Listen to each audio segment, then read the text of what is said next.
Let's move on to North Carolina. The state's lieutenant governor is going to sue.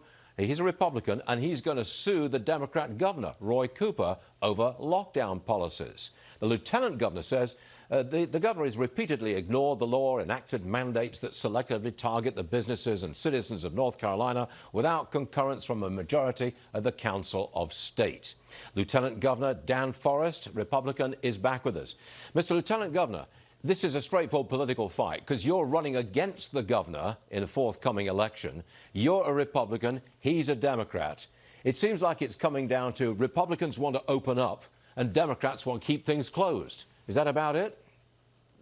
Well, I think that's maybe part of the battle you're seeing around the country, Stuart. But this lawsuit that we're actually going to file this week is a rule of law lawsuit. I mean, the North Carolina Constitution is a little bit different than some. Our governor doesn't have unilateral power in cases of emergencies, and he has been bypassing the Council of State, which is the body that is supposed to approve these executive orders, and he's doing it on his own.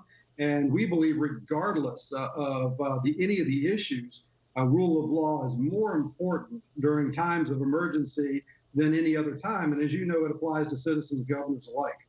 So it's a rule of law, it's a principle, it's a legal principle that you're arguing here. But at the bottom of it, there's obviously philosophical decisions behind that related to closures and those types of things, sure. But what you would like to see is North Carolina opening up more easily. Is that it? Absolutely. You know, we have problem spots around our state. There's more tracing and tracking going on right now. There are certainly more cases as a whole. Many of those have recovered. We have insufficient data in our state to make certain decisions, but we know we can make certain decisions based on county levels and even zip code levels. We don't have to shut our entire state down to be able to respond to this virus. I think we have to understand that this virus is going to be with us a while. We have to get our economy up and running again.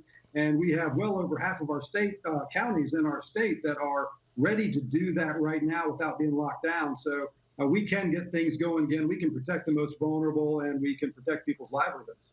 Dan Forest, Lieutenant Governor of North Carolina, thanks for joining us again, sir, on a point of legal principle. We observe that. Thanks very much, sir. Appreciate it.